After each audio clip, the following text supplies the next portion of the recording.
We're going to have a debate between Walter Block and Tim Moen.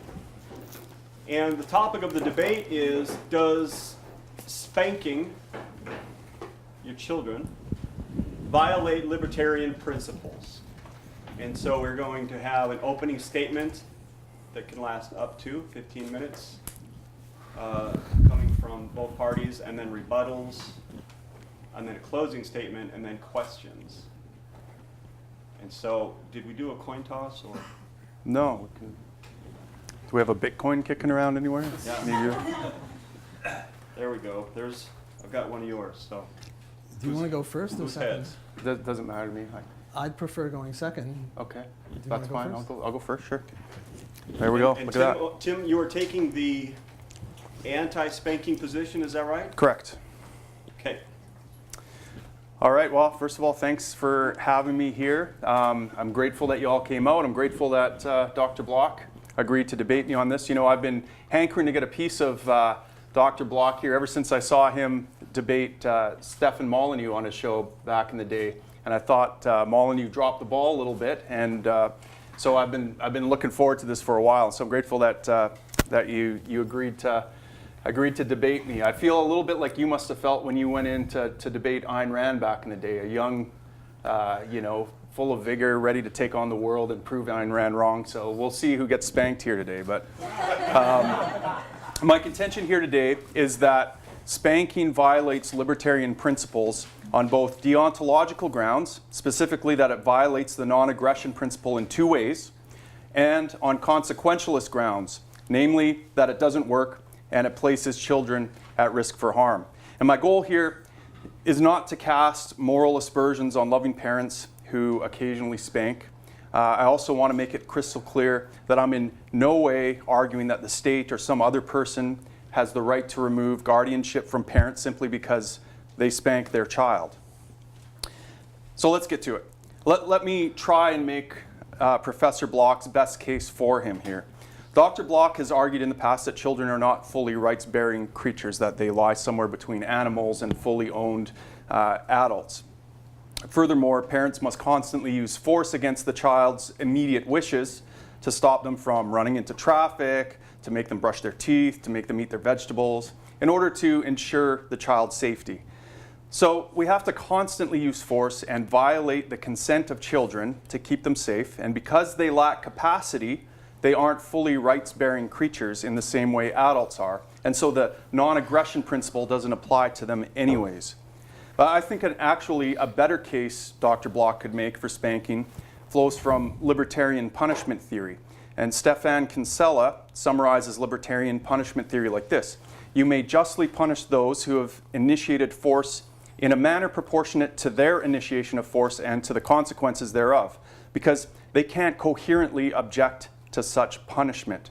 So he could argue, for example, that in certain rare circumstances you can hit a child when that child hits someone else. And Dr. Block may bring up the time he was tempted to smack his child on the hand after his child smacked another child and made that other child cry. And now I'm going to explain to you why none of these are valid arguments. It's important to understand that libertarians divide force into two categories. There's protective force, sometimes called defensive force, and there is initiatory force, sometimes called aggressive force. And so we have a principle called the non-aggression principle, which is essentially defined as the non-consensual initiation of force against a person or their property. So Walter has to admit that you can violate a child's rights.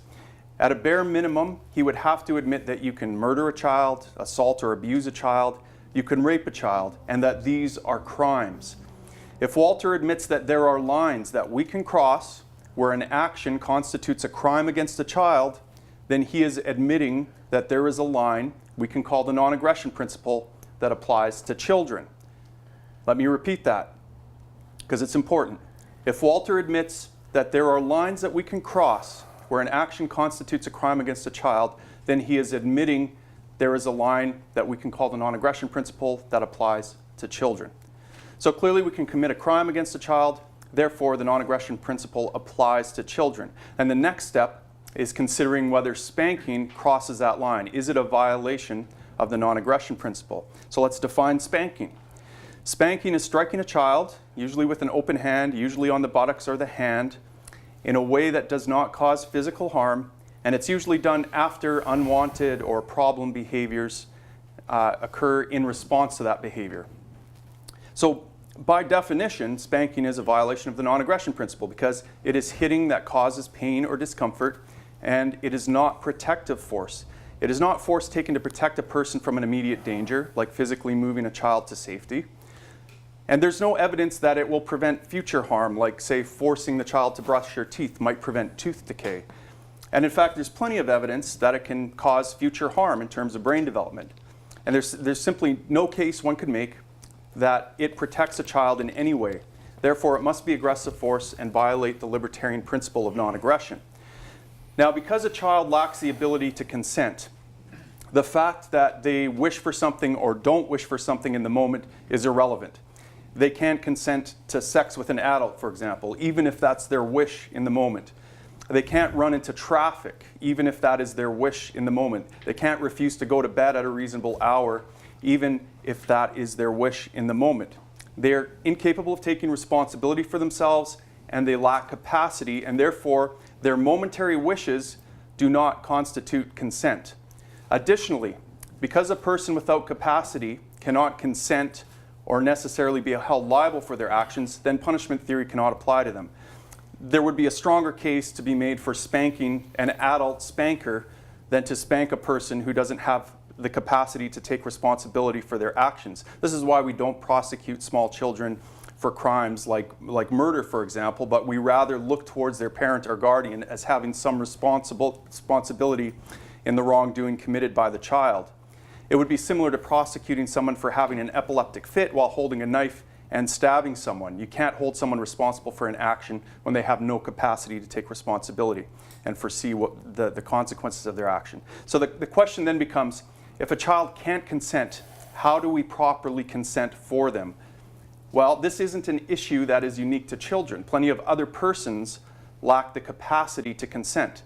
There is a standard that emerges from common law that lets us see what is permissible and not permissible. This standard is called implied consent. Implied consent is a well-known doctrine in the medical field. As a paramedic, I constantly deal with people who lack capacity for one reason or another. In cases where I'm confronted with a person who lacks capacity but needs medical intervention, I have to refer to this doctrine of implied consent, which essentially asks what the person would want done if they had full capacity to consent.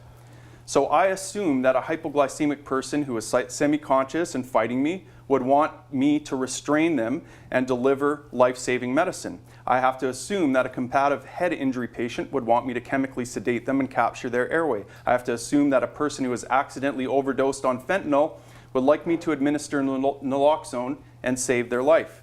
The same principle of implied consent also says that these people who lack capacity would not want me slapping them or punching them in the leg. I can't sit on a patient who is in my medical care and strike them and hit them. That would be a violation of the non-aggression principle because it is force that they would not consent to if they were capable of consenting. To put it another way, you have consent to use protective force, force that benefits the person in your guardianship. However, you do not have consent to use force that is not protective and is likely harmful.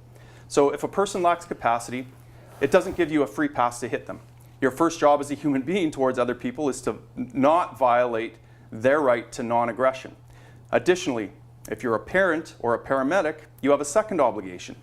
You are taking on guardianship of another person. When you take into your care a person who will not survive without you doing the things necessary for their survival, you can't do them, that they can't do themselves.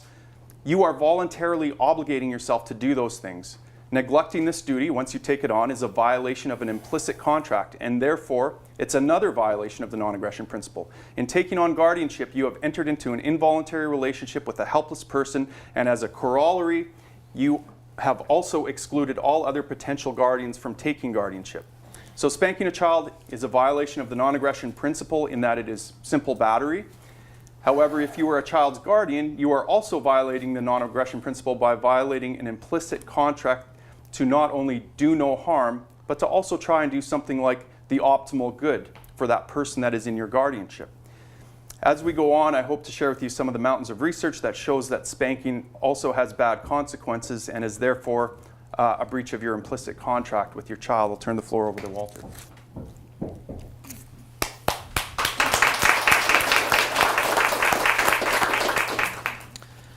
When I first got here, he said he's going to spank me. And then he bought me a bottle of water on the grounds that he didn't want me to have an excuse that I would lose because I didn't have any water. So he's a rough guy.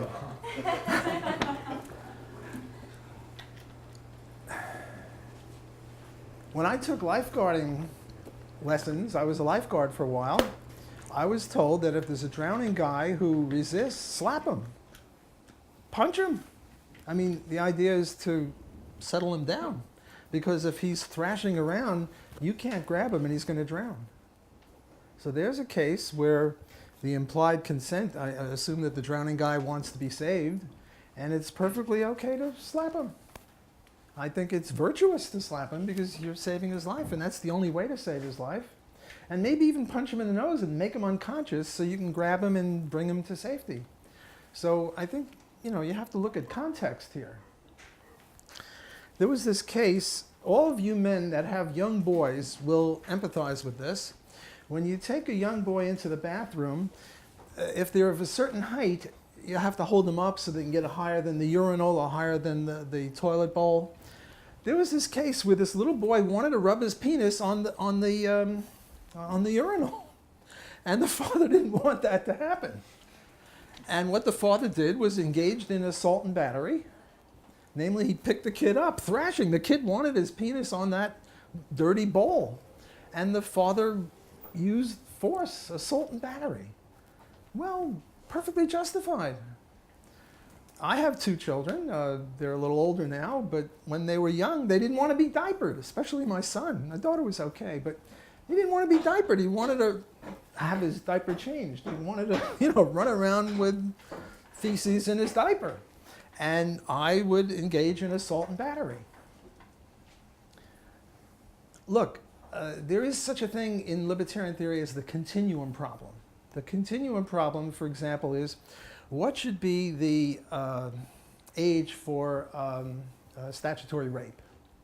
We know that if you go to bed with a 5-year-old girl, you're a statutory rapist, even if she agreed, because we don't think she has the capacity to agree to any such thing. On the other hand, you go to bed with a 25-year-old woman, and we think she has the capacity to determine whether she wants to engage in voluntary intercourse. But where do you draw the line? Should it be 15, 14, 17? There's no one right answer. It's a continuum problem. Similarly, I'm now going to launch my fist at Tim. If he takes out a gun and shoots me, he's a murderer. Because we have a background, we're friends, he knows I'm not going to hit him. He's bigger and stronger than me. I'm not going to do it for that reason. On the other hand, if it's in a dark alley and he doesn't know who it is and he sees the light glinting off of my watch and he thinks it's a knife and he shoots me, that's self-defense. Well, where do you draw the line? There is no clear point. Just as there's no clear point. You can't say, well, it's for statutory rape, it's 15 years and 6 months. Well, what about 5 months or 7 months? The law is vague on this. The law is vague on threats, punching. So I don't favor child abuse. On the other hand, I favor forcing kids to have their diaper changed. I favor slapping drowning victims. I favor making sure the baby's penis doesn't go anywhere near dirty urinals or whatever. Can I draw a specific line and say, well, this is child abuse, that's not? No, you need some sort of reasonable man or reasonable person to determine whether it's child abuse or not. Now, child abuse itself should be against libertarian law. There's no question about that.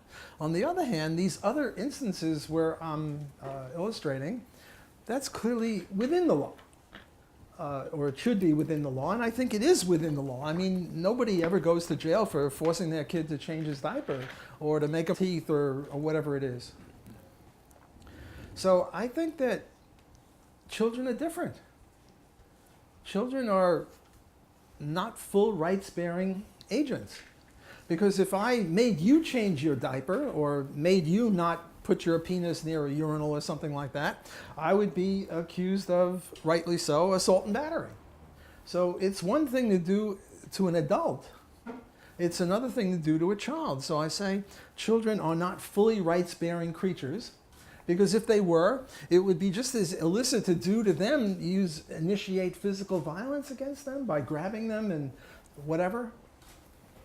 I want to raise another point. Milton Friedman rejects the non-aggression principle. Why does he reject the non-aggression principle? Because he came up with this case where there's a guy standing on the bridge ready to jump to his death. Now, if any one of you was standing on a bridge ready to jump to your death, I'd grab you. I'd be a criminal because I'd be engaging in assault and battery, but I'd be willing to be a criminal because you're a fellow libertarian or you're a fellow human being. Now, if you told me, well, the reason I'm jumping is because I have terminal cancer and the morphine no longer works, I'll just let you go. On the other hand, if you say, well, you know, my spouse left me, I'll say, well, there are other potential spouses, or I got a bad mark in the exam, there are other exams, and I would kidnap you. But I'd be a criminal for doing it, because I'm holding you against your will for a day or two. I'm going to try to deprogram you out of false suicide or suicide for silly reasons. But I'd be a criminal. But you're an adult. That's why I'd be a criminal. Whereas if you were a kid, and don't ask me when a kid becomes an adult, somewhere around 15 or so, I don't know, something like that. If you were a 7-year-old kid and you were about ready to jump off the bridge, I would grab you, and I wouldn't let you go until I brought you to a psychologist or a psychiatrist or somebody. And I wouldn't be a criminal. So you have to make that distinction. So I think it's eminently reasonable to see children in a different light than adults. They're little uncivilized creatures. Not that we're all that civilized, but hopefully some of us are. Whereas 2-year-old kids, they're not civilized. You have to use violence gently, but you have to stop them from hurting themselves. As Tim says, this implied consent, we assume that if they are now adults, my kids, you know, if I made them change their diaper and now they're adults, they would thank me for it because you get sick if you don't change your diaper. Notice I'm not saying that this is good, because libertarianism is limited to what the law should be. So the question of whether it's good to spank kids or not good to spank kids is an entirely different question. It's a question that we as libertarians are prohibited from discussing, qua libertarian. I mean, we can discuss it as normal human beings, but libertarianism is a very narrow concept. It's limited to the non-aggression principle and private property rights. You need both, because suppose somebody takes this bottle of water away from me. Is he a thief? Well, it depends upon who owns that bottle of water. And Tim gave it to me, so I own it, so you'd be engaging in theft. Whereas if I took this bottle of water from you yesterday or an hour ago and you'd be repossessing it, you would be the good guy and I'd be the criminal. So libertarianism is very narrow. We sort of put the horse blinders on and we just look very narrowly at things, and we say that the libertarian principle or the libertarian philosophy is limited to keep your bloody mitts to yourself, don't grab other people or their property unless you have their permission. I mean, sadomasochism is okay because there's consent. I have to tell you my sadomasochist joke. The masochist asks the sadist to beat him, and the sadist says, no. Nobody gets that. It's sort of like, you know, when a bear rides a unicycle and plays the violin, you don't ask if he's in tune. You know, you say, a bear riding a unicycle playing a violin, that's great. So when an economist tells a joke, you laugh. You don't ask if it's funny or not. I think Tim makes a very good philosophical case that spanking is problematic in many ways, but I don't look at it just spanking. To me, spanking is just one element of the so-called violation of the non-aggression principle. And the other elements are assault and battery, keeping little kids' penises away from dirty places, and slapping, drowning people, and all sorts of stuff like that. Well, that's slapping, but assault and battery, just grabbing someone in a bear hug against their will is assault and battery. So I think children are different. Here is one area where we libertarians overlap with extant law, with mainstream law. As Tim himself said, when a kid kills somebody forget about accidentally, we look at kids differently. The same crime committed by a kid or an adult, we treat the kid very differently. As in common law, the Canadian law, US law, most civilized countries treat kids very differently. If a kid steals an apple, it's different than when an adult steals an apple. So kids are different. And to say, I think Tim's point and Stefan Molyneux's point, I had a debate with him, was that somehow kids are the same. They're just smaller. No, they're not just smaller. They are smaller, but they're not just smaller. They also don't have rights, fully rights. They can't be abused, but they're not full rights-bearing creatures. And in one of my publications, I said they're somewhere in between adults and cows. Cows we can own, we can kill them. Human beings we can't own, but we can own the guardianship rights over them. Bill Gates might have been able to give my kids a better life than I could, but Bill Gates couldn't come over and grab my kids away from me because I had the guardianship rights. Me and my wife had the guardianship rights. So I rest my case. I think that Tim has a tough row to hoe here.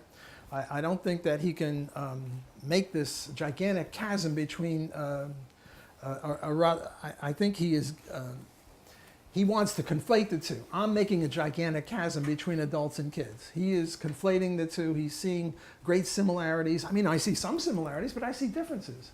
And I think Tim is not seeing the difference properly. Perfect timing. Rebuttal, Tim.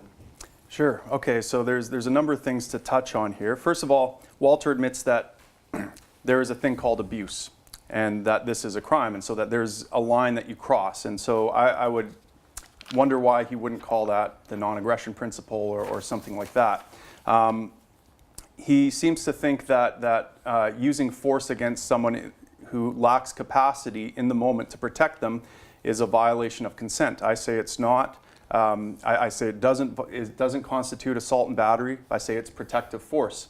It's different than initiatory force in that it's something that the person would consent to if they could.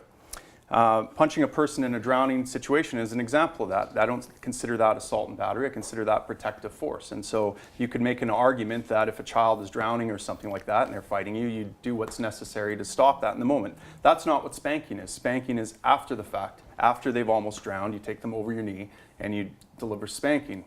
And how is that in any way protective? He brings up the continuum problem, which is a well-known argument against the non-aggression principle. So there's all sorts of continuum problems. If I shine a light on your property, does that violate your property rights? Well, it depends on the power. If it's a 1,000,000 gigawatt laser beam, then yes, it probably does. If it's just a flashlight, no, it probably doesn't.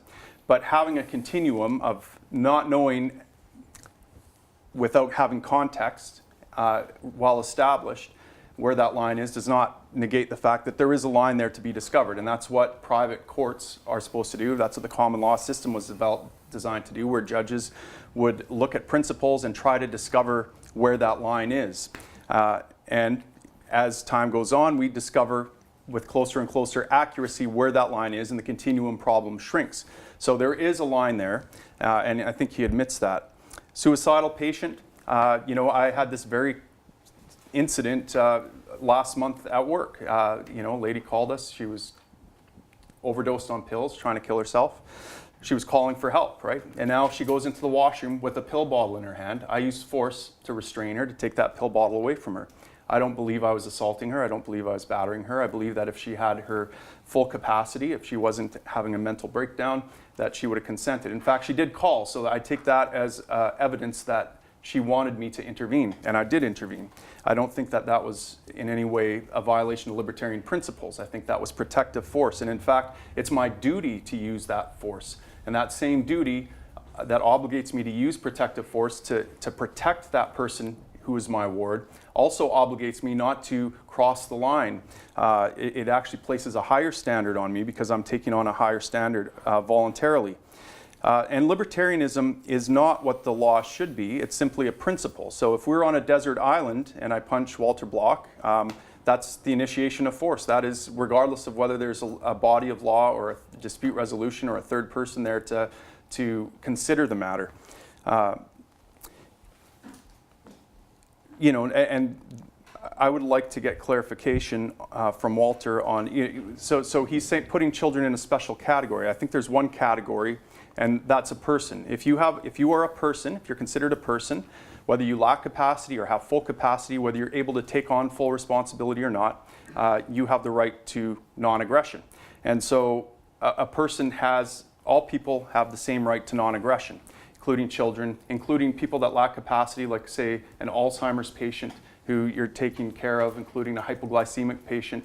Regardless of whether there's hope that they will regain their full capacity or not, they are owed non-aggression, and you can't cross that line. You can't smack around old people because they lost their marbles. You can't smack around developmentally disabled adults or intellectually disabled adults, and you can't smack around children. They're in the same category of person. So go ahead. If I had to summarize Tim's point, it would be, and I mean that as a sympathetic summary, people are people of whatever size. Sure. And I don't think people are people of whatever size. These little runts, they're different than us. Spanking is not protective? What about a kid that keeps wanting to play in traffic and you reason with him, or maybe he's too young to be reasoned with and he keeps escaping? That's protective. And I see, you know, there's no line that you have to cross. I was trying to say there's a gray area because of the continuum problem. So it's not clear there's a specific line, a red line or something, but the common man, we all know when it's child abuse and when it's not. If you burn your cigarettes out on the child's arm, that's child abuse. If you spank him for continually doing something that is harmful to him, that's protective. Look, Victor was talking about drunks in bars that he used to hang out. Suppose you go up to a drunk and you smack the drink out of his hand. You're a criminal. Suppose you go up to a 4-year-old who's got some booze and he's about to drink it and you smack it out of his hand. You're not a criminal. So people are not people. There's a gigantic chasm between these little guys and us. You can do things to little kids without being a criminal that you can't do to adults. And with regard to grabbing people and safeguarding them, there's a continuum there too. Now look, suppose you want to commit suicide because your spouse left you and you got a bad mark and you lost the race or whatever it was. How long can you keep him? A kid you can keep forever. Well, not forever, until he becomes an adult. A suicidal kid you can keep until he becomes an adult. An adult, I mean, you know, we have these things about deprogramming. Remember I gave the case, one of you was on the bridge and you're going to jump and I grab you. Well, how long can I keep you captive?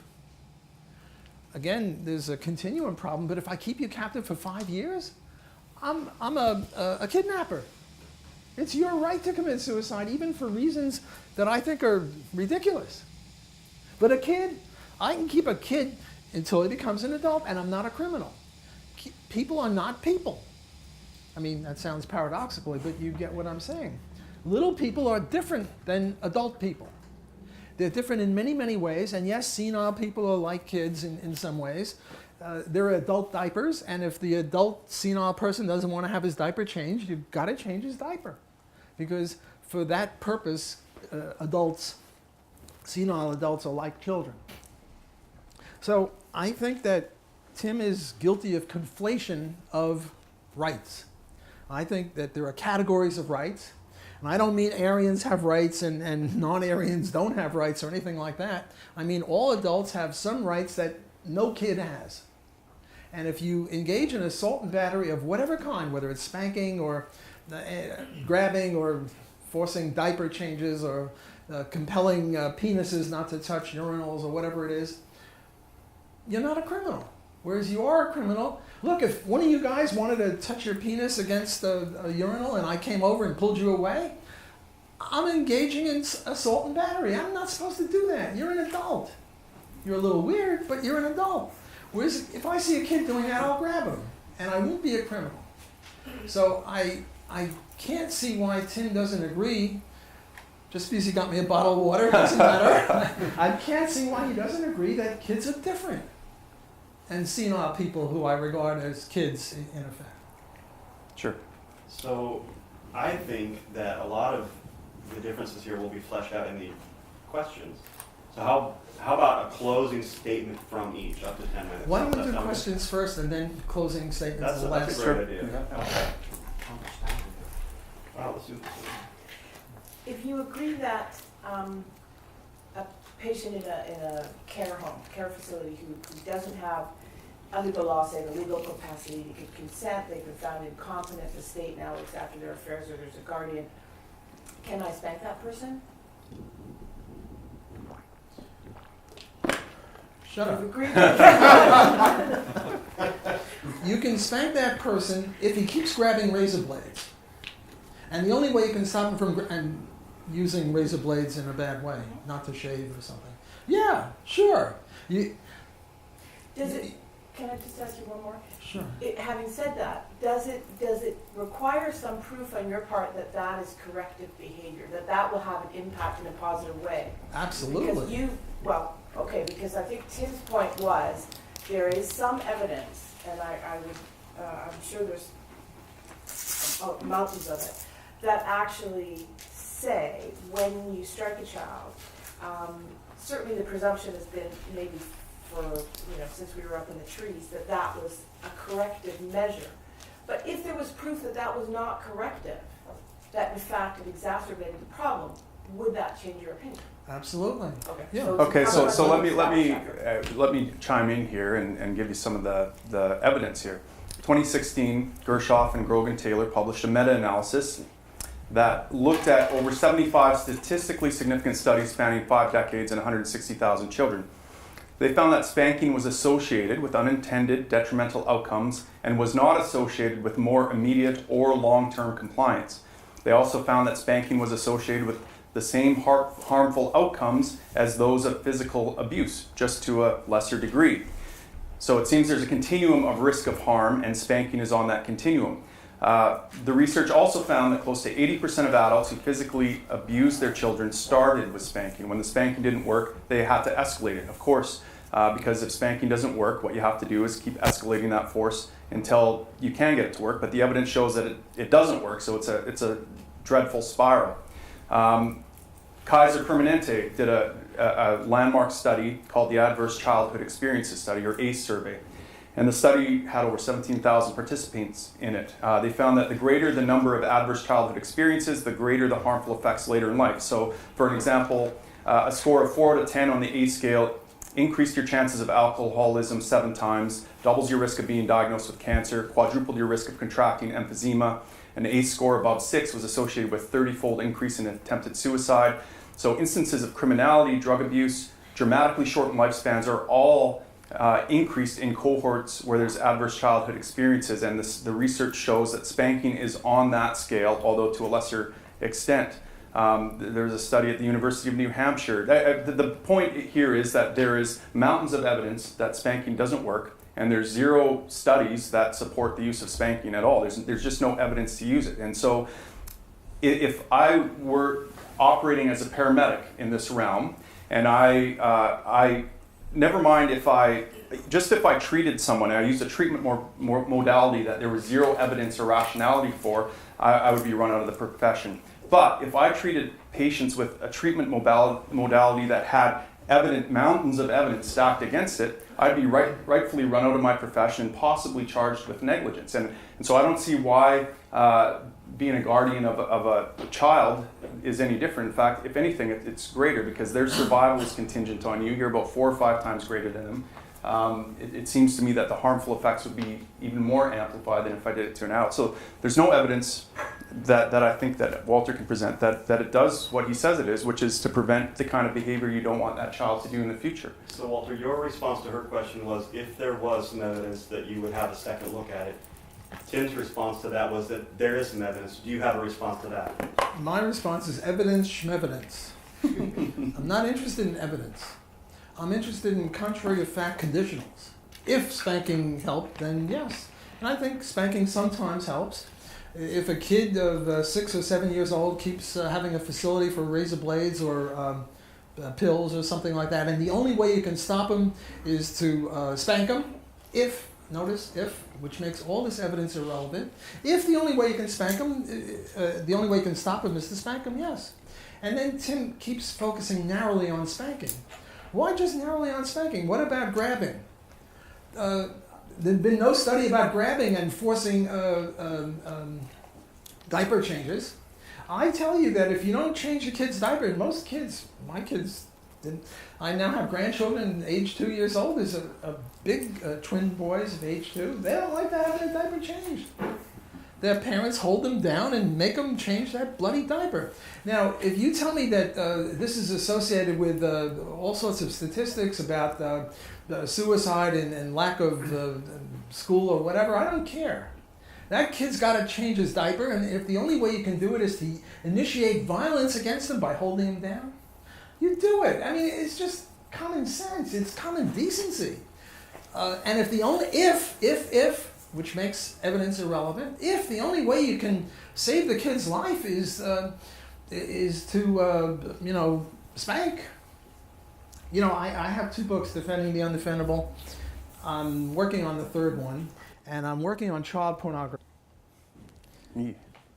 And it's easy to see that I'm making the case that if you watch a picture, suppose Victor were to draw a picture of children naked or something, or an adult having intercourse with a child, and you watched it. Our present law is that you can go to jail for that, and he can go to jail for drawing it, even though there's no child involved. So my first claim is, yes, you can watch all the porn you want, child abuse porn. But then the question becomes, can a guardian ever be justified in engaging the kid in child porn? And my answer is yes, if it's to save the kid's life. Suppose you're very poor, and there's no way to feed your kid, and the kid is going to die, and there's this rich person who wants to have intercourse with your 3-year-old kid. I would do it. I want to keep that kid alive. I don't care if he needs psychological treatment later. Once that kid is dead, it's game over. So I'm going way out on a limb here. I don't know if I'll publish this. Maybe after I die, who knows? I don't know what my publisher... It's going to be published. What happens in Vancouver stays in Vancouver. Right, what happens in Vancouver. But the key for the guardian is to be a guardian. And to be a guardian, you've got to keep the kid alive. And that's pretty abusive. Now, ordinarily, if you let your kid engage in pornographic films where somebody has intercourse with your little kid, then, you're a bloody criminal. But if it's to save the kid's life, all bets are off. And Tim doesn't recognize that. We have another question. Well, okay. Well, I'll leave that one alone. Yeah. Another question right here. Okay, so I have a few, but at the start I wished we had defined spanking a little bit better, maybe before all this had begun, and kind of defined child abuse, because when I entered, I thought spanking, by definition, and I'm not saying it's the right definition, but it's just sort of what's connotatively ingrained in my mind, is an act of punishment. And that it's not that's what I thought, is that it's not just sort of spanking for its own sake, but that's when, in the context of a parent-child dynamic, kid did something bad, I spank you because you were a bad kid. And all of the examples that you brought up, whether it was about a drowning guy, or whether it was about someone putting a penis in a urinal, or even what you were just saying about, engaging in child porn, all of these things, those were acts sort of in defense of something bad happening. When you were talking about your kid, you wanted to slap your kid's hand because that kid slapped the other person's hand. I think there's a difference between slapping him after and slapping him before you get there. And that's why I think maybe all of these arguments that you were saying that seem to be analogous, I don't think quite is. And also, like, I don't think that children, and I don't think people are people. I'm not with him on this. I do think there is a difference. With that said, frequently when it comes to punishing children, it's almost always more forgiving. Like, kids don't get sent to jail. Let me interrupt you. Are you taking this in on your tape? Yeah. You can hear her? Yeah, I've got a recorder right there. Oh, good. So Sorry. the punishment for children is almost always less severe as a general rule because they aren't, well developed yet. You tend to be more forgiving. Whereas somehow with spanking itself, you're saying that it should somehow you wouldn't spank an adult who has the capacity to reason, but you would somehow engage in a harsher punishment for children when they don't. And a lot of the times we brought up arguments about that's what they would want if they could consent. This is probably not quite analogous either, but I was reading this marketing book about how people don't really want to buy quarter-inch drills, they want quarter-inch holes. And maybe kids don't want to, have an infected penis when they grow old, or maybe they want to have, have their diapers changed. And maybe they don't want to have, to have grown up with bad morals, but I don't know of anyone who would say that they would want to be spanked. They may have wanted other preventative measures to be prevented from doing those things. They may have wanted to be helped, but because I do think I tend to think as, being an act of punishment, I see a line between just sort of grabbing someone and preventing them from doing that, and actually having that sort of coercive, aggressive force against a non-aggressor. So that's my argument against spanking without thinking that adults and children are the same thing. Again, like libertarianism allows for many things that are inherently destructive that may have horrible consequentialist results, but nevertheless, we allow them to do so. But I guess that was more a question of you that you already. So those are more comments than questions. I think they were questions. So you could say, if I could Yeah. maybe 2 cents, what would be the Libertarian Party or whatever government's role in sort of intervening, and what would be the actual recourse to doing something like this? Would you get involved in parenting? Is that the Also, question? Yeah. Yeah. Spanking is narrowly defined as a punishment. If we were to take that hypothetical definition, whether or not your stance would change. So Well, I don't think it matters whether it's a question or a comment.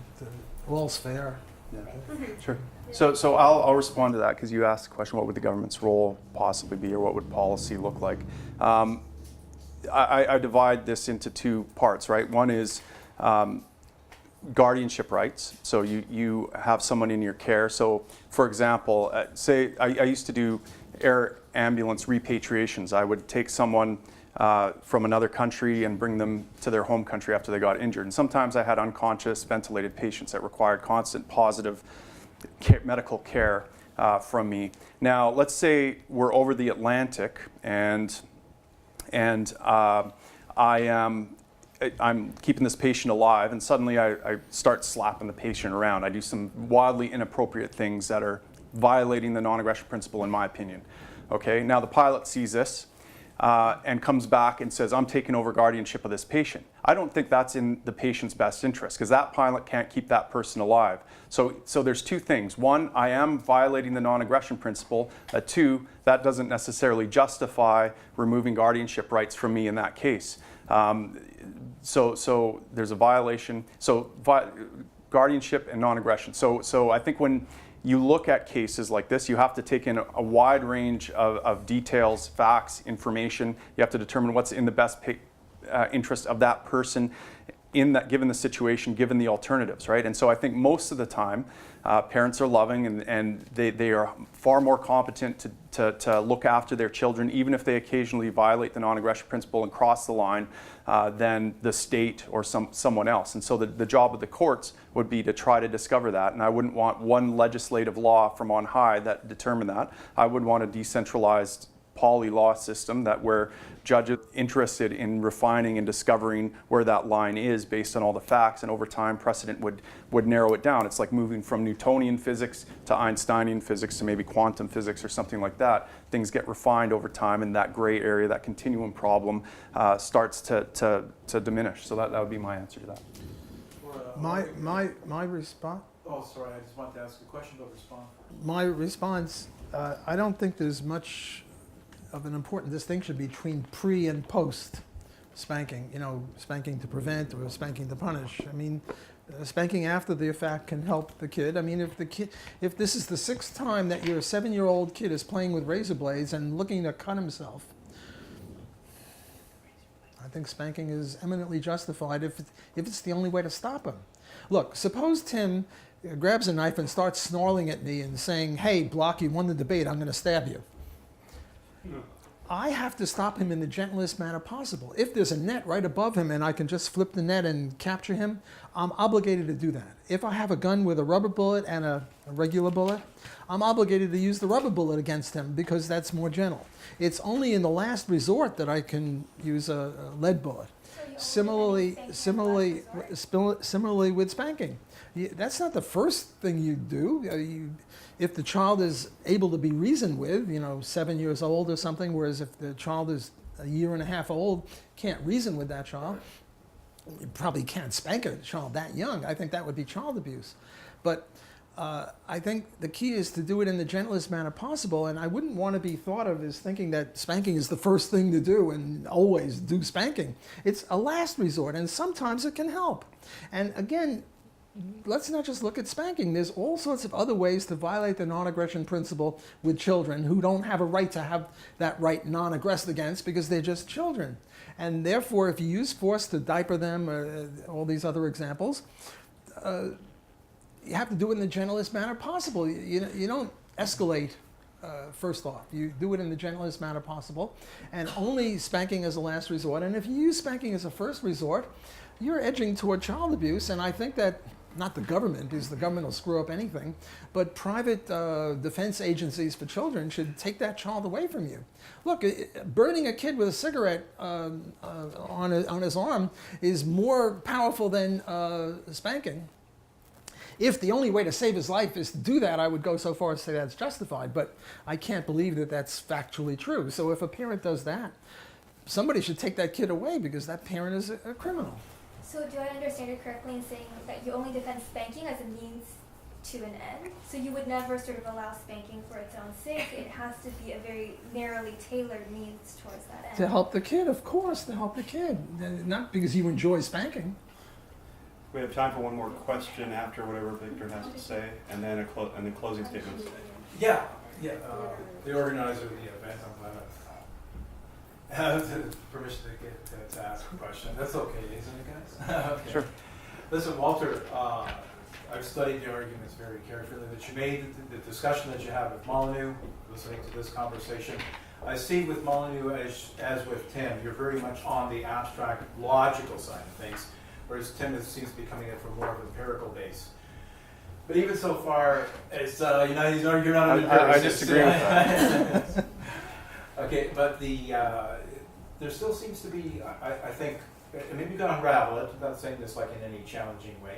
It's very compelling arguments, I have to admit, right? But I do see a logical inconsistency in the following, in the sense of there seems to be like changing of the goalposts as I see it, where you say that there's not a child is not a full rights-bearing creature because it is a child. Now, you're talking about holding it back and from doing this and that, sticking the fork in the outlet. It's all preventative. Don't you find, though, that if there's no hard and fast principle to refer to this, that it's kind of ad hoc basis of what constitutes abuse and whatnot, the cigarettes being put out? You say it's not because it is most especially egregious if the child is way younger than 7. 7-year-old has greater mental capacities than a 3-year-old, 2-year-old. But that cigarette example there could still be exercised in such a way as to be preventative because of some infraction. And if the child is not a full rights-bearing creature, would be less so being a 3-year-old than a 7-year-old. But it's abuse though, if you were to do that in a preventative way. If the only way to save the kid's life is to stick your cigarette out on his arm, stick the goddamn cigarette on his arm. You got to save the kid's life. If. Now, I don't believe that that's true. I think that's crazy. But if, don't we like hypotheticals anymore? But spankings are administered not on the drastic measures of saving a life, but just as a preventative of ill behavior, whatever that constitutes now. Well, then I certainly don't support it. And I did make the point about the continuum. See, you can't draw a line. It has to be contextual. I don't think we have time for another question, given the time constraints. I got plenty of time. I know. You, I got a little bit. I got to catch a plane. Oh, you here got. shortly, Oh. but yeah. See, he loses the debate because he has to go catch a plane. I'm surprised no one has mentioned what happens when you divorce responsibility and power. But that's probably to be examined for another debate. But let's have a 5-minute closing statement from Walter and then one from Tim.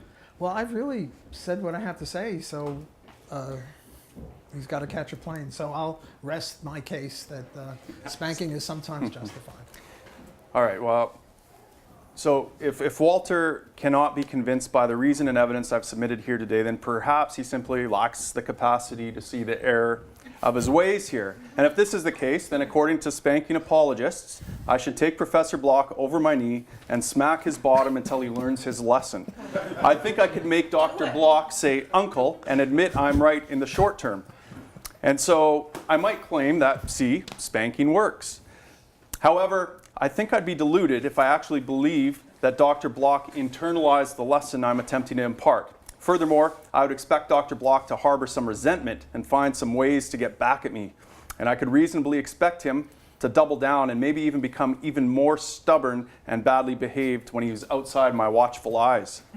So one shouldn't confuse short-term compliance or avoidance of punishment with parental achievement. A fully actualized, self-owned person does good for goodness sake, not because there is a higher authority ready to mete out punishment, a giant hand in the sky ready to swat you down. And now this is an extremely important topic for libertarians. We spend a lot of time at the political level, we spend time at the academic level, we spend time at the entrepreneurial level trying to figure out reduce initiatory force, restrict the government, and create more liberty in society. But what if the most important thing we could do to advance liberty is the one thing that is completely within our control, namely to be good parents? My contention is that government emerges from culture, and culture emerges largely from our childhood experiences. Marianne Williamson wrote that our deepest fear is not that we're inadequate, our deepest fear is that we are powerful beyond measure. There are some really hard truths that follow from the idea that we are actually far more powerful than we'd like to believe. It wasn't easy for me to look in the mirror and recognize the fact that I was failing my children by not only not abiding by my own principles, but also preaching these principles to everyone else and demanding that they follow principles that I wasn't even following myself. So I wronged my children. That was a difficult truth for me to face. I also abdicated my responsibility to educate and care for my own flesh and blood to the bloody state. I sent them to public school. I worked 3 jobs. My wife worked full-time too. We built a big house, had 2 cars, had all these material possessions. But if I took my responsibility seriously, I would have never sent my kids to public school. I'd have worked fewer jobs, rented an apartment, done whatever I needed to do to give my children what they most needed, what they deserved, what was their birthright. So trading in short-term gratification to do the right thing is really tough. It means taking on responsibility, and that costs us a lot. I think a lot of libertarians kind of fog and evade on this subject. They look the other way, they get defensive, they engage in maybe completely impotent activity like trolling or cutting other libertarians down, precisely because it allows them to avoid taking on responsibility. We preach all day long about rights, rights, rights, but we never talk about taking on responsibility ourselves. Obviously, it's easier to be a victim and make happiness and success contingent on someone else's behavior than it is to engage in the discipline and work of taking on responsibility ourselves. It's easier to get a cream puff and feel good than to go to the gym and suffer in the moment. Well, I say it's time that we sort ourselves out, roughly speaking. We wield more power and influence than we'd like to admit, and it's time to take on responsibility and actually do the things that are within our grasp to do, even if those things are uncomfortable, if we care one iota about a libertarian future. Tim Moen and Walter Block.